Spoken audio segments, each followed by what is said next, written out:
Good evening. Welcome to our Bible study tonight. I am so glad to be able to connect with you all this way tonight. It's a beautiful day outside today. We know that there's some rougher weather coming. That's just a part of the deal of living in Tennessee. But tonight we're going to be looking at the person of Jeremiah out of Dr. Claypool's book, Glad Reunion. And Jeremiah was someone who was really in it for the long game. And I think you're going to find this really interesting as the timing of this, of when we are studying Jeremiah, is it while we're in the middle of this pandemic. We're in it for the long game here. We know that we hope things are getting better today, but they're telling us they're probably going to get a little bit worse before they start getting better. But we're in the long game for this. And I see this so much in the life of Jeremiah. You know, Jeremiah was normal in so many ways. He had, one of the things I love about the Bible is that it's accurate about, it's not mythical. These people are real people with ups and downs and strengths and weaknesses, not, mythical type of people. And Jeremiah was one of those. He says, Dr. Claypool says, in terms of our worth in the sight of God, every one of us stands on the same level, but in terms of our temperament and gifts and opportunities open to us in history, there are vast differences.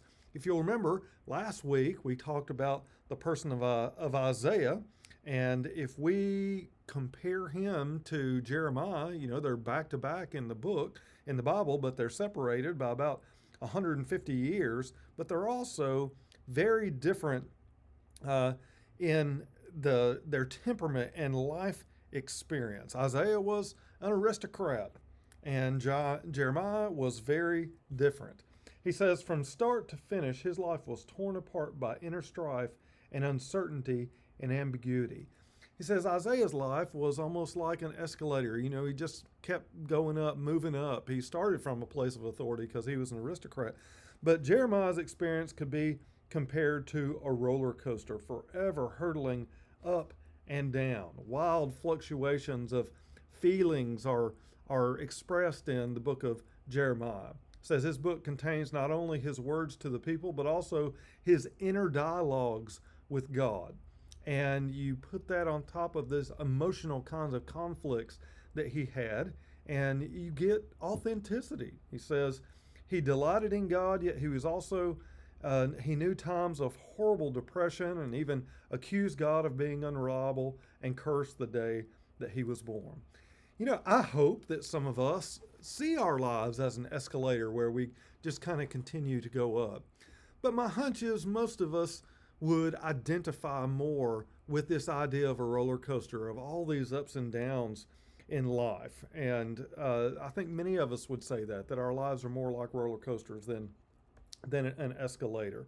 And so we have to ask ourselves, why was Jeremiah's life so conflicted and filled with such emotional extremes? Well, there were two good reasons. One always has to do with our self-concept, what we think about ourselves. And Jeremiah tended to be negative about himself. The moment of his call, this tendency is very evident. God declared that before the foundations of the earth, he had meant for Jeremiah to be his spokesperson in that era. Jeremiah had been made for that purpose, but he had trouble accepting such an identity. How many times have you heard me say from the pulpit that either you were randomly, it's a total random act that you were born when you were, or that God chose you to be born when you were born and where you were born? In other words, we believe that this is not a coincidence. We were born to live through these times, and that's a pretty humbling thing to think about given our present circumstances. There's a lot of really tough things going on in the world outside of the pandemic, but particularly because of it. And we were chosen to live during this time. That automatically kind of gives us an inferiority complex, doesn't it? Isn't it kind of just right out of the bat when we think about that? about having been chosen to live through these times. We see in ourselves what we see all throughout people in the Bible. Whoa, not me, Lord. I'm not cut out for that. We immediately begin to doubt ourselves. And this is obviously what Jeremiah was feeling. This plagued him all throughout his life. Well, he came from a priestly family, but some of his family turned on him. And that is just one of the most painful things that a person can go through, particularly if it happens to a child. He says there's nothing more damaging to a child's concept than sweeping being statements like you are lazy or you are sloppy or you are dumb or you are bad, because that causes the child to conclude that he or she is totally worthless, incapable of changing for the better. And I know I grew up with great parents telling me that I could do anything that I wanted to do in life. But boy, when I became a teacher and I would hear some of my kids repeat what their parents said to them, it was just heartbreaking. How horrible is it for a young person to hear something along the lines of, you're going to be a loser just like your dad? I mean, I can't imagine what it is like to try to crawl out of that kind of emotional turmoil. But it can be done, and we certainly don't want to perpetuate that kind of thing. So what should we say to our children? We say, look, you are doing this sloppily, or you are acting dishonestly, and this bothers me. This is something that we've heard as Baptists over the years that sounds like this: loving the sinner but hating the sin. So you affirm a person at the being level and at the same time try to modify their behavior at the doing level. That's the approach to healthy relationships. But this self-worth problem is also described as self-despising. Dr. Claypool makes the most incredible insight that he believes this is really what theologians have been trying to describe all these years as original sin. We all seem to come into this world with tainted with negative feelings about ourselves. And this has always been the ultimate battleground for God's grace. Isn't that just beautifully written? He says everyone still enters adolescence with abundant negative feelings about themselves. I can tell you, I have seen this over and over again in the classroom. I try to be so aware of it with my girls. I don't know what it is about the move from elementary school to middle school, but there is this optimism that young kids have, that all these great things that they want to do, and they hit middle school and there is somehow this narrative that they're supposed to talk bad about themselves. And I have tried my best to stop that kind of inner dialogue. He says how God struggled to change the record that was playing inside Jeremiah's head is so much a part of the book of Jeremiah. And of course, this is not just, for kids. I have these talks a lot of times when someone comes and does me the honor of confiding in me. That's one of my favorite parts of ministry, that people feel comfortable with me and they want to be able to tell me these things. And I do a lot of listening. And then we have this discussion of, why are you saying this to yourself? Why is this your internal dialogue and not something positive and helpful for you? He says our ultimate struggle with God is not just in terms of what we believe about him, but in terms of what he believes about us. Why is it that you are self-despising as opposed to trying to adopt what God believes about you, that you have it within you, that you were born during this time for a reason, and that you can help people along the way? Now, here's the part I think we can really identify when we look about our present lives in the book of Jeremiah, because the other reason for Jeremiah's agony has to be the particular time in which he was called to live. We need to remember that nations, just like persons, can get sick. Isn't that interesting? How timely is that? He says Jeremiah happened to be born in the era when Israel as a nation was terminally ill.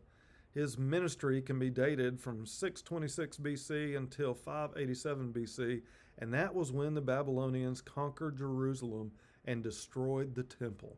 Remember what it meant for the people, for the Jewish people to have that temple. They've been told over and over again that they would always overcome it. And yet the Babylonians during this time conquered Jerusalem and seized the temple. He says, the Jews thought that Jerusalem would be saved no matter what. And when Jeremiah stated plainly that this could not be, they attacked him rather than the real problems. And this is a very ancient practice. We all know what it means to kill the messenger. Like that is somehow going to solve the problem. You know, this is what happened to Jeremiah. God knows he tried to warn the people, but instead, in response to his warnings, he was abused and beaten and humiliated. He says part of the agony that characterized Jeremiah's life can be attributed to the awful sickness of the moment in history in which he lived. This dramatically underlines the fact that there are some eras in which it is not very pleasant to serve God. Listen to this. He says, even today, when certain sons and daughters of God disturb us and point out things about us we do not like to face, it is very tempting to seek to discredit them. But it is to Jeremiah's credit, he kept on. As deeply as it wounded his spirit, he continued to be faithful to God. He says, my conclusion then is that Jeremiah's roller coaster life was partly due to his own sickness and partly due to the sickness of his times. But this is not where it ends for Jeremiah. As the nation was collapsing, Jeremiah was moved to do three things that set light on the other side of the darkness. I love that wording. And the first is what he saw in the potter's house. If you know anything about the book of Jeremiah, this is one of the famous parts where he sees this potter and he begins to, in his mind, when he sees the potter doing what he's doing, he says, this must be what God is going to do with us. Redo this clay and make it into the vessel that he wanted. It says, so is Yahweh to Israel. And after that judgment, there is still hope. He says the second thing he did was to buy a field just as the Babylonians were about to overrun the country. Many of you may remember me talking about this in the sermon. Jeremiah's in jail for telling the truth.